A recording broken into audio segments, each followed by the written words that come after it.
Chers auditeurs, je vous souhaite la bienvenue à votre rendez-vous musical Appassionato sur Radio Judaïka 90.2 FM, que vous pouvez également suivre en streaming sur notre site radiojudaïka.be.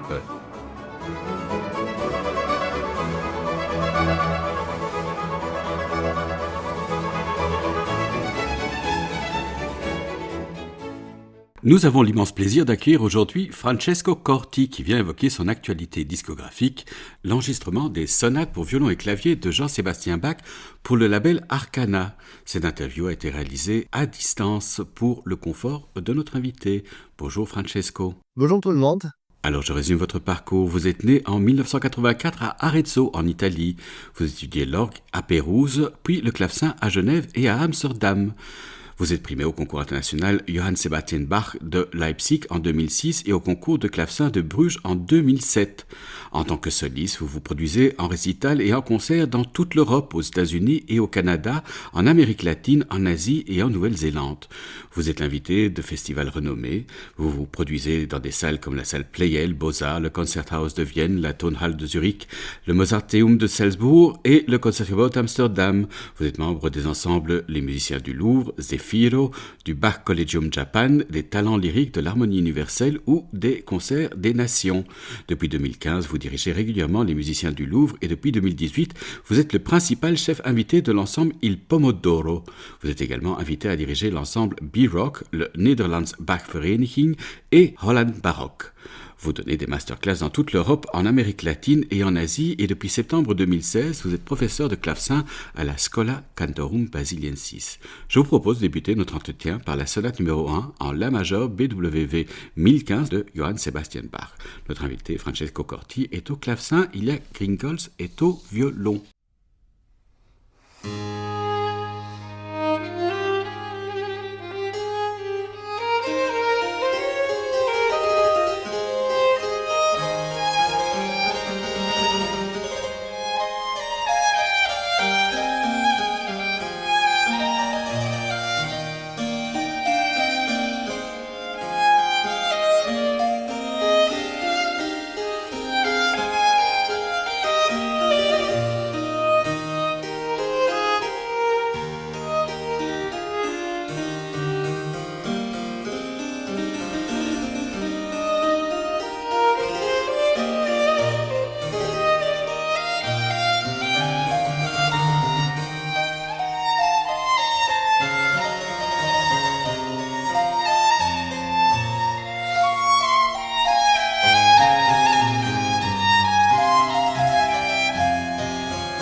la sonate numéro 1 en la majeure BWV 1015 de Johann Sebastian Bach. Notre invité Francesco Corti était au clavecin, Ilya Kringolz était au violon. Alors dis-nous Francesco, quelle place occupe Bach dans votre répertoire?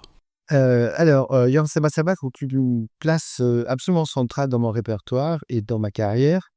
Et ça depuis vraiment mon enfance même et mes études.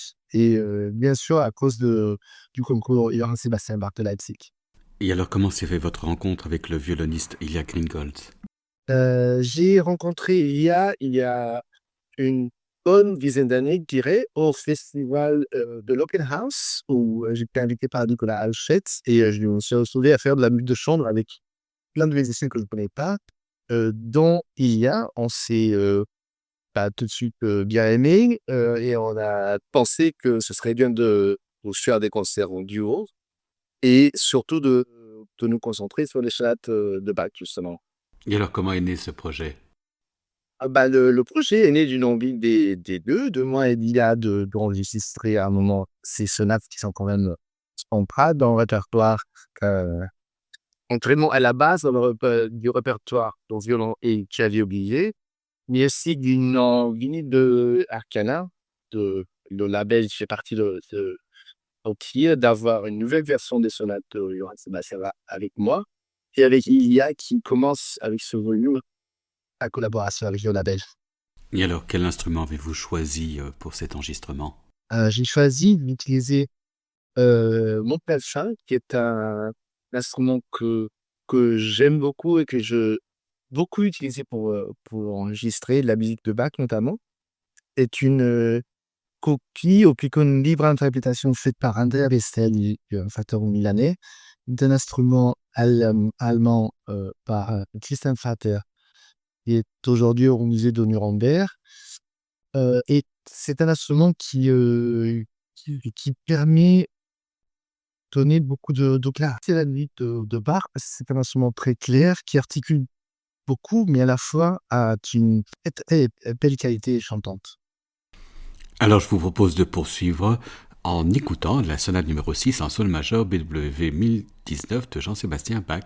Notre invité Francesco Corti est au clavecin, Ilya Kringolz est au violon.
La sonate numéro 6 en sol majeur BWV 1019 de Johann Sebastian Bach. Notre invité, Francesco Corti, était au clavecin. Ilya Gringols était au violon. Il s'agit d'une parution du label Arcana. Alors Francesco, dites-nous, qui est Andrew McIntosh? Andrew McIntosh est un jeune compositeur et violoniste basé à Los Angeles. Il partage vraiment sa carrière, sa profession entre les deux aspects. Et en tant que violoniste, et s'est spécialisé en violon baroque. Donc, il amène beaucoup de sa connaissance de l'instrument et aussi du répertoire baroque dans ses compositions. Comment décririez-vous sa musique? La musique de Handel et particulièrement ce morceau se base sur une recherche très fine des possibilités timbriques des instruments, surtout du violon. Le morceau se base sur les sons harmoniques qu'on peut tirer des cordes du violon, mais aussi des cordes du clavecin, ce qui est très inhabituel. Très rarement, en fait, on manipule les cordes des clavecins. Et les deux instruments, en jouant en harmonique, font une très belle recherche sur les intervalles purs. C'est pour cela que le morceau est basé sur ce qu'on appelle le tempérament mésotonique. C'est quoi mésotonique? Mésotonique, c'est un système de tempérament, c'est-à-dire d'accords de l'instrument à clavier, en ce cas, qui était le plus répandu jusqu'à la fin du XVIIe siècle au moins, et qui se base sur, comment dire, la faveur pour les tierces pures, c'est-à-dire des tierces relativement petites, plutôt que sur les quintes. C'est-à-dire que c'est un peu à l'opposé du tempérament moderne qu'on appelle égal. Et alors dites-nous, qu'est-ce que la musique d'Andrew McIntosh a en commun avec celle de Bach? Du point de vue strictement de la composition, pas grand-chose, je dirais, mais ce que je trouve fascinant et ce qui marche très bien sur lui, c'est que les deux compositeurs font un grand effort de recherche pour essayer de harmoniser deux instruments qui émettent leur son de la façon la plus lointaine possible. Et ils font cela en donnant du matériel différent, mais très spécifique aux deux instruments, pour avoir un son cohérent d'ensemble. Et alors pourquoi vous avez décidé d'inclure son œuvre Tertia Deficiens dans ce programme Bach? Il était une idée de Ilya, que j'ai beaucoup aimé du premier instant, d'inclure un nouveau morceau écrit pour les deux instruments que Bach utilise. Parce que il joue énormément de musique contemporaine et il joue beaucoup de créations, ce qui me viennent très souvent. Mais c'est une très bonne idée tout de suite. Le clavecin et le violon baroque ont un petit corpus de morceaux nouveaux écrits, mais je trouve que c'est toujours une très bonne idée et comment dire, une source d'inspiration d'avoir des nouveaux morceaux écrits. Et du coup, on a tout de suite décidé d'inclure au moins un nouveau morceau dans ce projet discographique. Alors je vous propose de poursuivre en écoutant Tertia Deficiens d'Andrew McIntosh dans l'interprétation de notre invité Francesco Corti et Ilya Gringols au violon.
Vous êtes sur Radio Judaïka et vous écoutez Appassionato, votre rendez-vous musical Tertia Deficiens d'Andrew McIntosh dans l'interprétation de notre invité Francesco Corti et Ilya Gringols qui était au violon, une parution du label Arcana.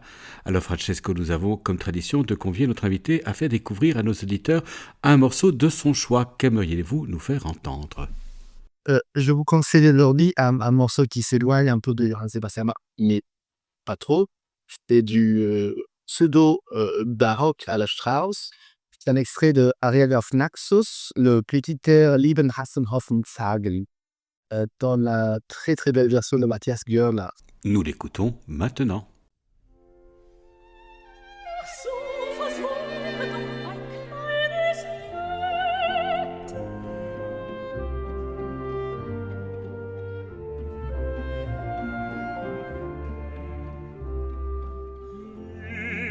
Hassen, hoffen, zagen alle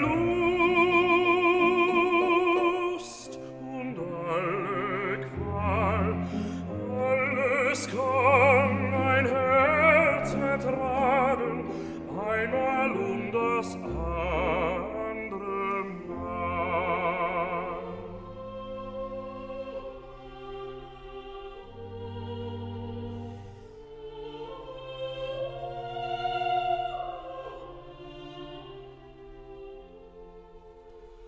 Aber wie der Lust noch Schmerzen abgestorben,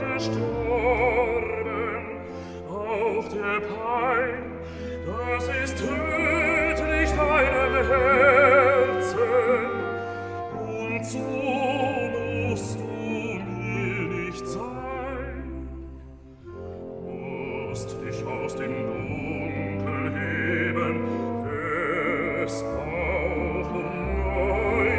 Qual, leben musst du, liebes Leben, leben noch dies